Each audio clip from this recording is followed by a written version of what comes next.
living in New York, I feel like the color scheme is just like gray and like dull colors, and just finding a place that's kind of like a separate, complete area, it just seems like a closed off, like, I can't find the word to describe it, but just like a little world like inside the city. Safety to me is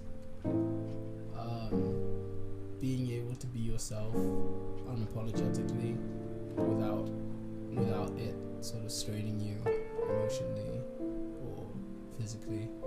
Regardless of if you hold value to other people's opinions of you, they're still gonna affect you in a slight way. Yeah, and like, I mean, it does strain you physically, like, but a day of trying to pretend you're okay or trying to ignore how you feel about yourself or others is very tiring. I feel like when you're in a safe space, it's like you don't think about a lot of things that will weigh you down in day-to-day life, especially living in New York.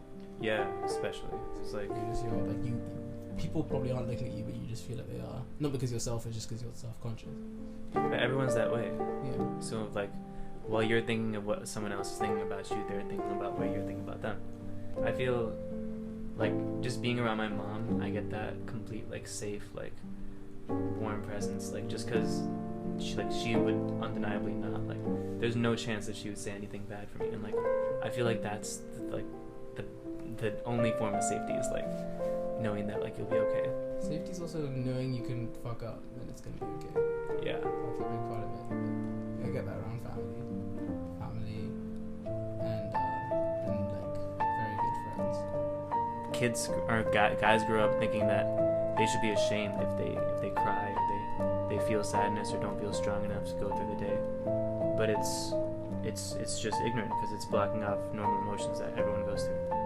People will have a safe space even if they don't admit it. Like, I know guys who are emotionally closed off and they'll go to the gym and they need to let off steam, but like that's their safe space. Or they'll go and play guitar or go for a run.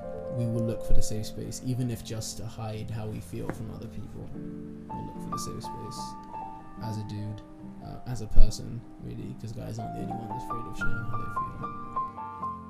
I chose my little apartment on the Upper East Side, looking out on the East River as my safe space, because it's where I spend time with myself. It's where I get grounded after a long day at work or out in New York in social spaces. And it's my base. It's my current base. It's where I come to recharge my batteries, sleep, spend time with the things that I love and are mine and remind me of home. I think safety for me is that feeling of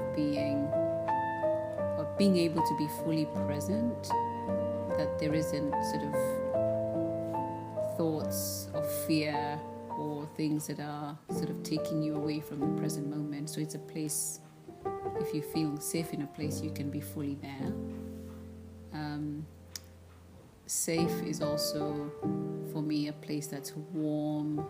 So I love the fact that this is where, it's like the hearth, where friends and family come and where you eat and drink and spend time.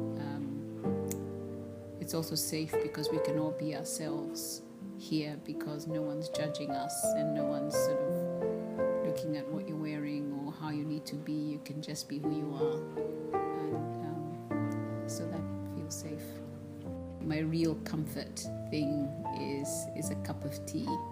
So being home on the couch, reading a book and drinking my tea is one of the great ways I spend time in my space. My bedroom, it's just quiet, and I love how much light there is. I love to sleep, and that's my safe space. I would say safety is a place where, if it's a physical place, it's someplace you can go and let your guard down. I don't think I find safety going home. I feel like New York is my home. I would associate it in relationships. Probably not love relationships, because that, as we know, tends to fall apart. I find safety, in friendships, in family members, in food. I can always count on a good croissant. That makes me feel most safe. And dogs, I'd say. I don't know. I think living in New York, I try to find things that make me happy.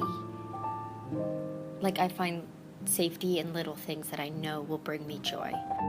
My favorite is watching the little tugboats go along, and they are these tiny little boats, and then they'll be pulling these massive carriers, and it just, if you want to get metaphorical about it, it makes me feel, you know, when you have a lot of it on your back and you're like, no, I can do this, and it's and I love the tide, watching it go in and out.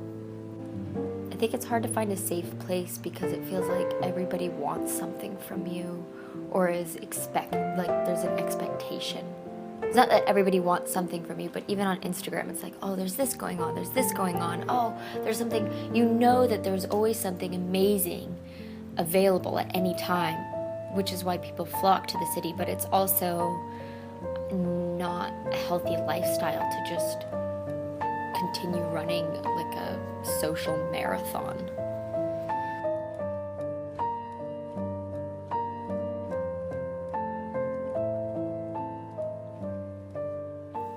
The fountain in Washington Square Park is my safe space. I like the idea that a space outside my private space can also feel safe.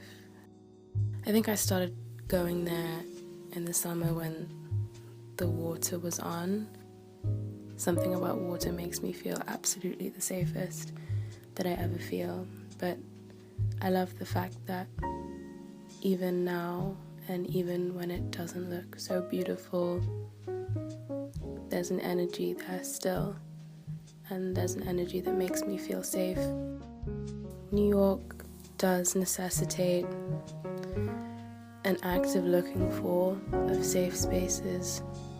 There's not a lot of empty space. It kind of sometimes feels like there's no space for me here, that everything has already been taken up and that I'm always fighting. I kind of think of like the clothes that I wear and the look that I have on my face when I leave in the morning as armor.